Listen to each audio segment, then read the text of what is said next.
연월야담에 오신 여러분 환영합니다. 구독과 좋아요 눌러주세요. 오늘의 야담 시작합니다.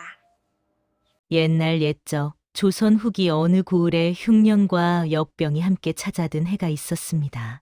봄부터 가을까지 비 한 방울 내리지 않아 들판의 곡식은 싹도 틔우지 못한 채 말라 죽었고 우물마다 바닥이 드러났습니다.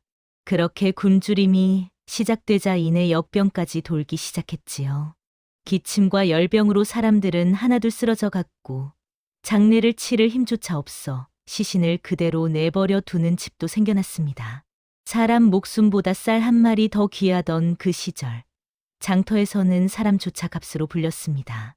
삼냥이면 데려가시오. 일은 잘합니다. 이 계집애는 두 냥만 주시면 됩니다. 부모는 눈물을 삼키며 자식을 팔고 형제는 서로를 팔아 겨우 끼니 한 끼를 이었습니다.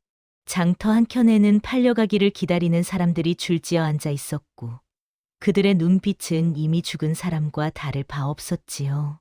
그런 참혹한 시절 고을에서는 이상한 소문이 돌기 시작했습니다.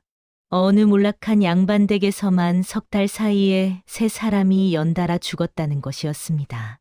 병도 아니고 사고도 아닌 이유를 알 수 없는 죽음이었지요. 사람들은 수군거렸습니다. 저 집에는 애군이 들었다.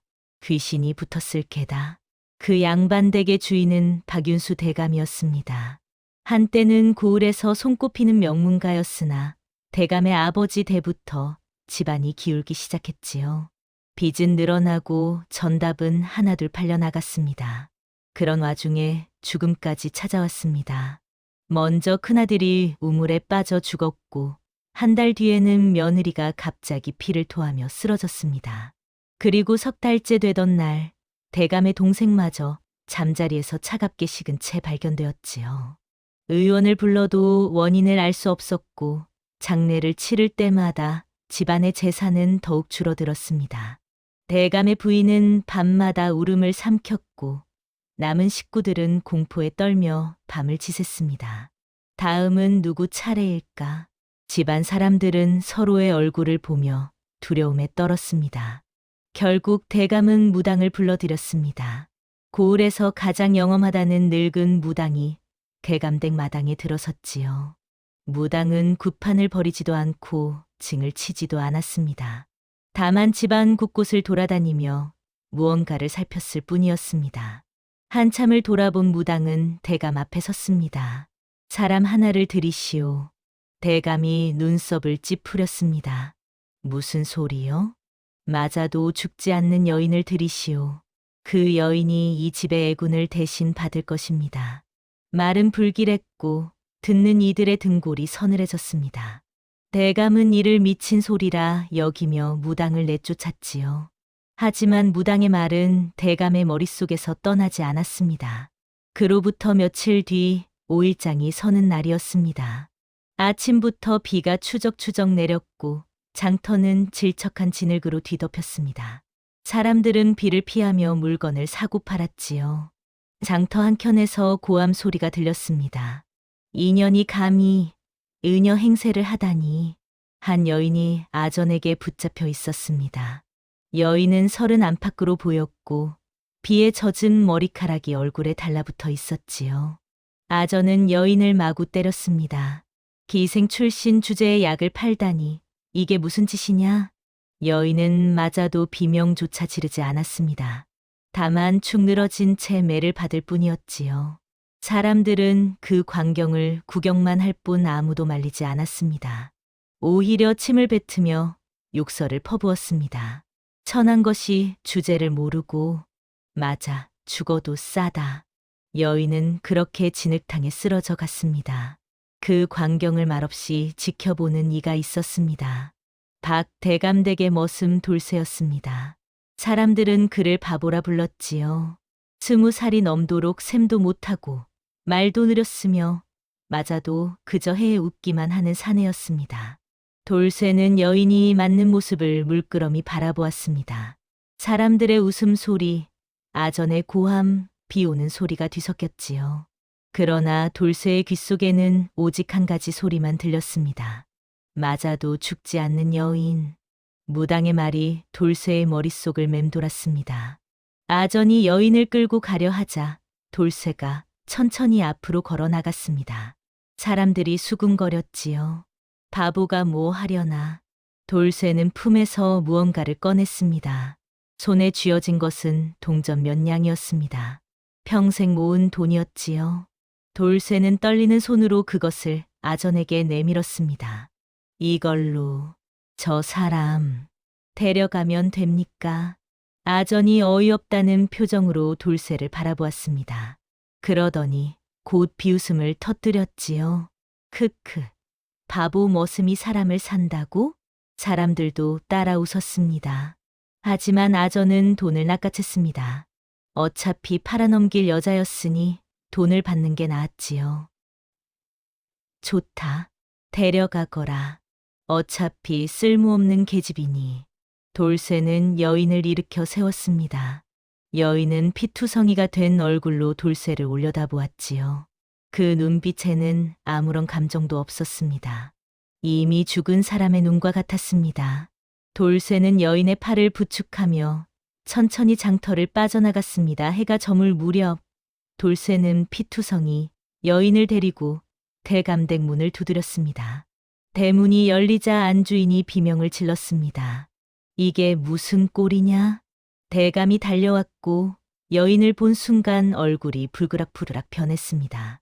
돌쇠, 이 미친놈이 무슨 짓을 한 게냐? 돌쇠는 고개를 숙인 채 더듬거리며 말했습니다. 대감마님, 무당이 그랬습니다.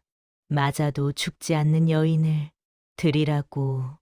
대감의 얼굴이 굳어졌습니다. 무당의 말을 기억해낸 것이지요. 하지만 곧 고개를 저었습니다. 이 미친 짓이 집안을 더 망칠 것이다. 당장 내보내라. 그러나 안주인이 말했습니다. 대감마님, 밤이 깊었습니다. 일단 하룻밤만 재워주시지요. 내일 아침에 내보내도 늦지 않습니다. 대감은 마지못해 고개를 끄덕였습니다. 이상하게도 여인을 내쫓지 못하는 무언가가 마음 한구석을 붙잡았던 것입니다. 여인은 행랑채 구석방으로 들어갔습니다. 돌쇠가 물을 떠다 주었고 여인은 말없이 피를 닦아냈습니다. 그녀의 손은 떨리지 않았고 표정에는 아무런 감정도 없었지요. 그날 밤 대감댁 식구들은 모두 잠을 이루지 못했습니다. 누가 다음 차례일지 모른다는 공포가 온 집안을 짓눌렀지요. 안방에서는 안주인의 흐느끼는 소리가 새어나왔고 사랑채에서는 대감이 한숨을 내쉬는 소리가 들렸습니다. 그런데 이상했습니다. 밤이 깊어지고 새벽이 밝아왔지만 아무 일도 일어나지 않았습니다. 평소 같으면 누군가 이상한 소리를 냈거나 기침을 했거나 악몽에 시달렸을 터인데 말이지요. 그리고 사흘이 지나고 닷새가 지났습니다. 여전히 누구도 죽지 않았습니다. 대감은 의아해했습니다. 혹시 무당의 말이 맞았던 것일까? 하지만 믿고 싶지 않았지요. 어찌 사람이 사람의 애군을 대신 받는단 말입니까? 열흘째 되던 날 더욱 기이한 일이 벌어졌습니다. 죽을 듯 기침을 하며 사흘째 누워있던 막내 아들이 새벽을 넘긴 것입니다. 의원도 고개를 저으며 포기했던 아이였지요. 얼굴은 새파랗게 질려 있었고 숨소리는 끊어질 듯 가늘었습니다. 그런데 아침이 되자 아이의 숨소리가 고르게 이어지고 있었습니다. 안주인이 아이의 이마에 손을 대어 보았지요. 열이 내렸어. 안주인은 울먹이며 아이를 끌어안았습니다. 대감도 달려와 아이의 손을 잡았습니다. 살았다. 우리 아이가 살았어. 바로 그때 방문이 소리 없이 열리며 누군가 들어왔습니다. 여인 연하였습니다. 그녀는 말없이 아이의 손목을 잡고 맥을 짚었지요. 한참을 그러고 있다가 고개를 끄덕이며 돌아섰습니다.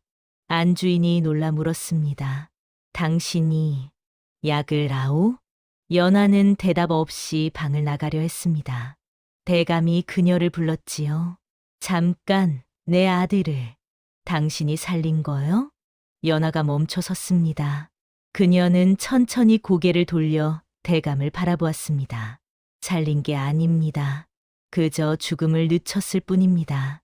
그 말을 남기고 연하는 사라졌습니다. 소문은 빠르게 퍼졌습니다. 하인들이 수군거리기 시작했지요.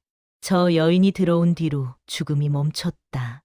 무당의 말이 맞았던 게야. 대감마님의 아드님까지 살려냈다지 않나. 하지만 또 다른 말도 나왔습니다. 저 여인이 애군을 막는 게 아니라 모으는 게 아닐까. 기생 출신의 의녀 흉내를 냈다며? 분명 사수를 부릴 게다. 밤마다 무슨 약을 다리는지 아무도 모른다더군. 사람들의 시선은 날카로웠습니다. 연하가 마당을 지나갈 때마다 고개를 돌리고 뒤에서 침을 뱉었지요. 그녀는 그저 고개를 숙인 채 묵묵히 걸을 뿐이었습니다. 오직 돌쇠만이 매일 물과 밥을 내어주었습니다. 연하는 여전히 말이 없었고 돌쇠도 말이 없었습니다. 다만 두 사람은 서로의 존재를 느낄 뿐이었지요. 어느 날 저녁 돌쇠가 밥을 가져왔을 때였습니다. 연하가 처음으로 입을 열었습니다. 왜 저를 도와주십니까? 돌쇠는 잠시 생각하더니 답했습니다. 사람이니까요. 사람이라고 다 도와주는 건 아니지 않습니까? 저도 맞으면서 살았습니다. 그래서 압니다. 연하의 눈빛이 흔들렸습니다.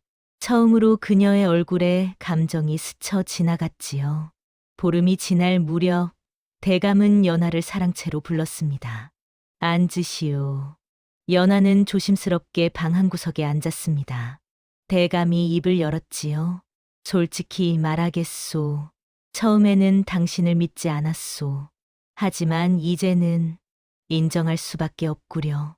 대감은 잠시 말을 멈추었다가 이어갔습니다.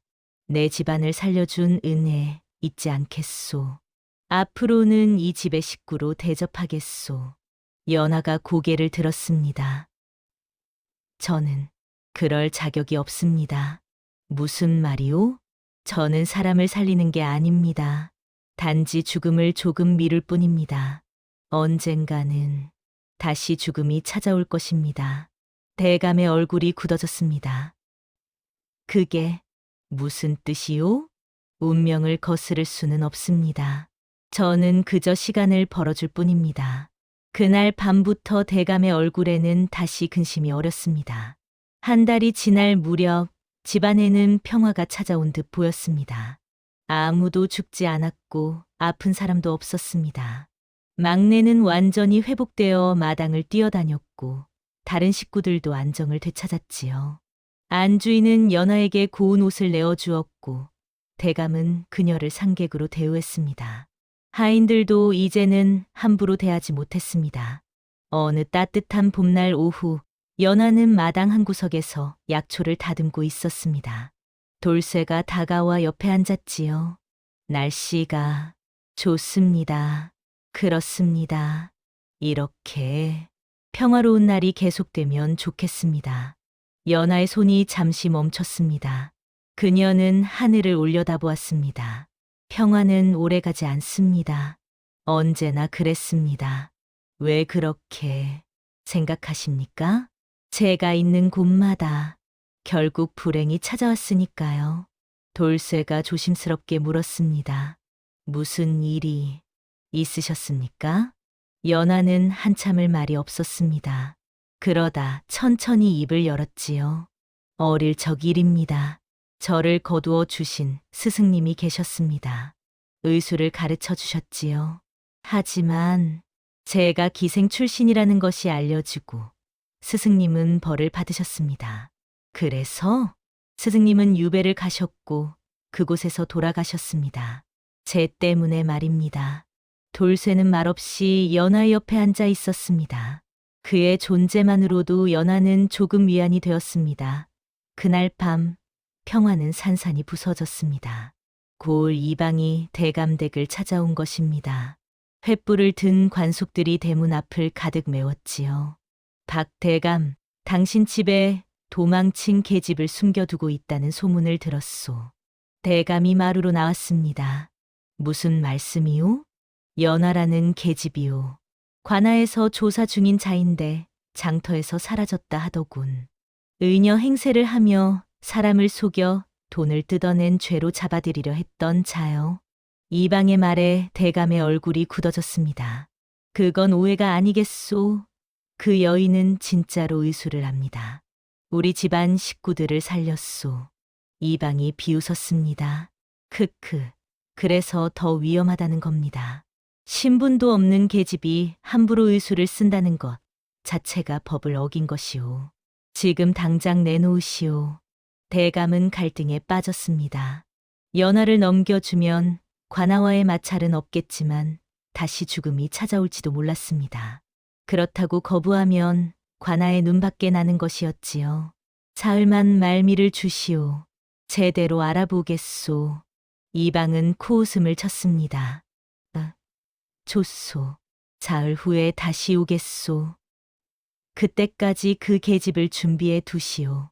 안 그러면 대감 당신도 죄인을 숨긴 죄로 다스려질 것이오. 이방이 돌아간 뒤 대감 댁은 술렁였습니다. 식구들이 모두 사랑채에 모였지요. 연하를 내보내야 합니다. 큰 며느리가 말했습니다. 하지만 그 여인이 우리를 살렸는데 안주인이 말끝을 흐렸습니다. 대감은 깊은 한숨을 내쉬었습니다. 내일 아침에 결정하겠소. 그날 밤 돌쇠는 연하의 방문 앞에 섰습니다. 안에서 무언가 다리는 냄새가 났습니다. 약초 냄새였지요. 돌쇠는 살며시 문틈으로 들여다보았습니다. 연하는 약재를 다리며 중얼거리고 있었습니다. 맥이 약해졌어. 막내 도련님은 아직 사흘은 버틸 수 있을 거야. 하지만 안주인마님은 조심해야 해. 돌쇠는 숨을 죽였습니다. 연하가 계속 말했지요. 대감마님의 기운도 예전 같지 않아. 근심이 병을 부르고 있어. 돌쇠는 깨달았습니다. 연하가 죽어가는 사람의 맥을 미리 알아본다는 사실을 말이지요. 그녀는 밤마다 몰래 집안 식구들의 상태를 살피며 약을 다리고 있었던 것입니다. 연하는 약을 다 다리고 나서 작은 항아리에 담았습니다. 그러고는 깊은 한숨을 내쉬었지요. 결국 또 떠나야 하는구나. 언제나 그랬듯이. 돌쇠는 조용히 물러났습니다. 가슴이 답답했습니다. 다음 날 아침 대감이 연하를 불렀습니다. 당신은 정말 약을 아는 거요? 연하가 고개를 숙였습니다. 네. 어디서 배웠소? 연하는 잠시 망설이다가 입을 열었습니다. 어릴 적 기방에 계셨던 한 어르신께 배웠습니다. 그분은 원래 의녀셨지만 누명을 쓰고 기방에 팔려오셨지요. 그래서 우리 집 식구들을 살린 거요? 살린 게 아닙니다. 그저 죽음을 조금 늦췄을 뿐입니다. 연하의 목소리는 떨렸습니다. 제가 살린 사람보다 살리지 못한 사람이 더 많습니다. 스승님도 스승님께 배운 다른 이들도 모두 제 곁에서 떠나갔습니다. 대감의 얼굴이 굳어졌습니다. 그게 무슨 뜻이요? 저를 도우려 했던 사람들은 모두 불행해졌습니다. 죽거나 벌을 받거나 병에 걸렸습니다. 저는 불행을 가져오는 사람입니다. 연하의 눈에서 눈물이 흘렀습니다. 그래서 떠나겠습니다. 이 집안에 더 이상 피해를 드리고 싶지 않습니다. 하지만 일은 생각보다 빨리 터졌습니다. 그날 오후 이방이 다시 나타난 것입니다. 사흘이 아니라 하루만이었지요. 그의 뒤에는 포졸들이 따라왔습니다. 박 대감, 생각이 바뀌었소. 지금 당장 그 계집을 내놓으시오. 대감이 당황했습니다. 사흘 말미를 주지 않았소? 고을 사또께서 급히 처리하라 하셨소. 그 계집이 불법으로 의술을 행하며 여러 사람을 속였다는 증언이 나왔다오. 이방은 거짓말을 하고 있었습니다. 사실 그는 연하를 잡아 사또에게 바치면 큰 상을 받을 수 있다는 소문을 들었던 것입니다. 사또의 후처가 연하를 찾고 있었지요. 오래전 기방에서 자신의 자리를 빼앗았던 원수였기 때문이었습니다. 포졸들이 대감댁 안으로 들어왔습니다. 연하를 찾기 시작했지요. 연하는 행랑채에 있었습니다. 포졸들이 문을 박차고 들어왔을 때 연하는 이미 보퉁이를 싸놓고 있었습니다. 그녀는 이런 일을 예상하고 있었던 것입니다.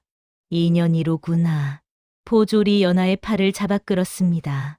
연하는 저항하지 않았지요. 마당으로 끌려 나온 연하를 보며 안주인이 울먹였습니다. 저 여인은 우리를 살렸습니다. 죄인이 아닙니다. 하지만 이방은 비웃었습니다.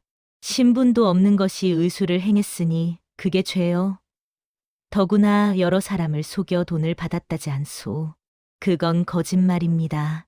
돌쇠가 앞으로 나섰습니다. 사람들이 놀라 그를 바라보았지요. 평소 말도 제대로 못하던 돌쇠가 또렷하게 말하고 있었습니다. 연화는 단 한 푼도 받지 않았습니다. 그저 사람을 살렸을 뿐입니다. 이방이 돌쇠를 노려보았습니다. 바보 머슴 주제에 감히 관에 대든단 말이냐? 포졸 하나가 돌쇠를 밀쳤습니다. 돌쇠는 땅바닥에 넘어졌지만 다시 일어났습니다. 연화는 나쁜 사람이 아닙니다. 이방이 포졸들에게 손짓했습니다. 저것도 함께 묶어라. 죄인을 감싸는 놈도 죄인이다. 돌쇠와 연화는 포승줄에 묶여 끌려갔습니다. 대감이 앞을 막아섰습니다. 잠깐, 내가 사또께 직접 말씀드리겠소. 이방이 코웃음을 쳤습니다. 대감께서 직접 오시겠다니 고맙구려. 그럼 함께 가시지요. 대감도 함께 관아로 향했습니다. 안주인과 식구들도 뒤따랐지요. 관아에 도착하자 사또가 자리에 앉아 있었습니다. 그런데 사또 옆에는 화려한 옷을 입은 여인이 앉아 있었습니다. 사또의 후처였지요. 후처가 연하를 보자 차가운 미소를 지었습니다. 오래간만이구나, 연하야. 연하의 얼굴이 굳어졌습니다. 그 여인을 알아본 것입니다. 월향. 마님. 호호. 이제야 알아보는구나. 기방에서 나를 밀어내고 내가 꽃으로 불리던 그때를 기억하느냐? 후처 월향은 일어서서 연하에게 다가왔습니다. 내가 의술을 배워 사람들의 사랑을 받는다는 소문을 들었을 때 얼마나 배가 아팠는지 아느냐? 연하는 아무 말도 하지 않았습니다. 이제 내 차례다. 내가 누명을 쓰고 고생할 차례란 말이야. 바로 그때 대감댁 마당에서 비명소리가 들렸습니다. 관아에서 급히 전령이 왔습니다. 사또 나리, 박 대감댁에서 큰일이 났습니다. 막내 도련님이 갑자기 쓰러졌습니다. 안주인이 비명을 질렀습니다. 아니, 우리 아이가... 대감의 얼굴이 새하얗게 변했습니다. 연하가 입을 열었지요. 제가 가야 합니다. 아이가 위험합니다. 사또가 고개를 저었습니다. 안 된다. 내 죄를 먼저 밝혀야 한다. 그러나 그때 더 큰 소식이 전해졌습니다. 사또 날이 고을에 갑자기 역병이 돌기 시작했습니다. 벌써 10명이 넘게 쓰러졌습니다. 사또의 얼굴이 굳어졌습니다. 모두가 공포에 떨었지요. 연하가 다시 말했습니다. 제가 가서 봐야 합니다. 이대로 두면 더 많은 사람이 죽을 것입니다. 사또가 망설였습니다. 그때 돌쇠가 무릎을 꿇었습니다. 제가 대신 벌을 받겠습니다. 연하를 보내 주십시오. 대감도 무릎을 꿇었습니다. 저도 함께 책임지겠습니다. 부디 저 여인을 보내 주십시오. 안주인과 다른 식구들도 모두 무릎을 꿇었습니다. 심지어 마당에 있던 백성들도 하나둘 무릎을 꿇기 시작했지요. 저 여인을 보내 주십시오. 우리 아이들을 살려 주십시오. 사람들의 간절한 목소리가 관아를 가득 채웠습니다. 결국 사또는 연하를 풀어주었습니다. 좋다. 역병을 막아낸다면 죄를 묻지 않겠다. 하지만 실패한다면 그때는 목숨으로 갚아야 할 것이다. 연하는 포승줄이 풀리자마자 대감댁으로 달려갔습니다. 돌쇠도 뒤따랐지요. 막내 도련님은 온몸에 붉은 반점이 돋아 있었고 숨이 끊어질 듯 가빴습니다. 연하는 재빨리 맥을 짚었습니다. 늦지 않았습니다. 하지만 시간이 없습니다. 연하는 밤새 약을 다렸습니다. 돌쇠는 그녀를 도우며 약재를 준비했지요. 대감댁 식구들도 모두 나서서 도왔습니다. 그리고 연하는 고을을 돌며 역병에 걸린 사람들을 찾아다녔습니다. 하나하나 맥을 짚고 약을 지어주고 밤을 새워 간호했지요. 사흘 밤낮을 꼬박 세운 연하는 쓰러질 듯했지만 멈추지 않았습니다. 돌쇠가 그녀를 부축하며 함께 다녔습니다. 쉬어야 합니다. 아직 못 봤어요. 더 많은 사람들이 기다리고 있어요. 연하의 눈빛은 흔들리지 않았습니다. 닷새째 되던 날 기적이 일어났습니다. 역병에 걸렸던 사람들이 하나둘 깨어나기 시작한 것입니다. 막내 도련님도 눈을 떴고 다른 환자들도 회복되기 시작했지요. 고을 사람들이 연하 앞에 무릎을 꿇었습니다. 은인이십니다. 목숨을 살려주셨습니다. 그때 관아에서 사람이 왔습니다. 그런데 포졸이 아니라 사또 자신이었습니다. 연하, 앞으로 나오너라.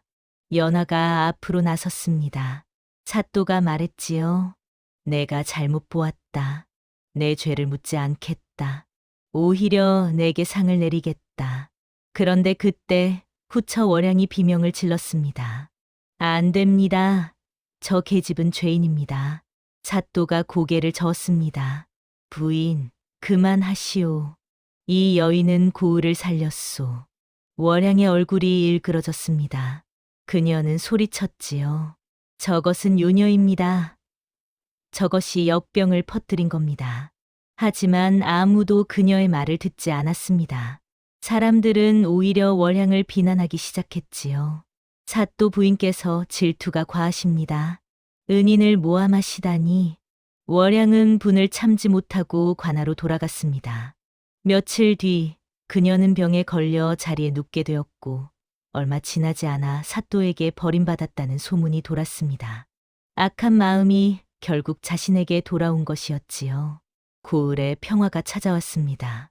대감은 연하에게 정식으로 집안의 일원이 되어 달라고 청했습니다. 하지만 연하는 고개를 저었지요. 감사합니다. 하지만 저는 떠나야 합니다. 왜 그러시오? 이제 당신은 자유의 몸이오.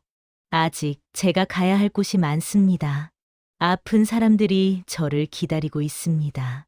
연하는 보퉁이를 쌌습니다. 돌쇠가 말없이 그녀의 보퉁이를 들었습니다. 어디 가시려는 겁니까? 같이 갑니다. 왜 저를 따라오려 하십니까? 돌쇠가 처음으로 환하게 웃었습니다. 저도 이제 알았습니다. 제가 할 일을 말입니다. 사람들을 돕는 일, 그게 제가 태어난 이유인 것 같습니다. 연하의 눈이 흔들렸습니다. 함께 가면 힘들 겁니다. 혼자보다는 나을 것 같습니다. 두 사람은 함께 길을 나섰습니다. 대감댁 식구들이 대문까지 나와 배웅했지요. 은혜 잊지 않겠습니다. 언제든 다시 오십시오.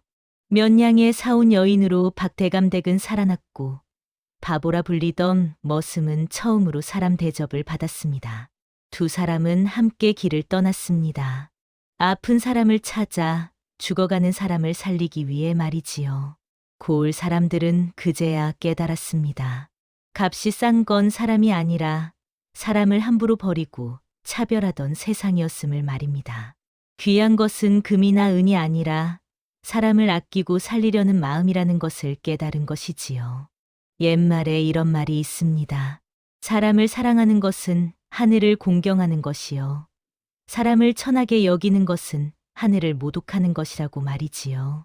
신분이 높고 낮음은 사람이 만든 것이지만 생명의 귀함은 하늘이 정한 것입니다.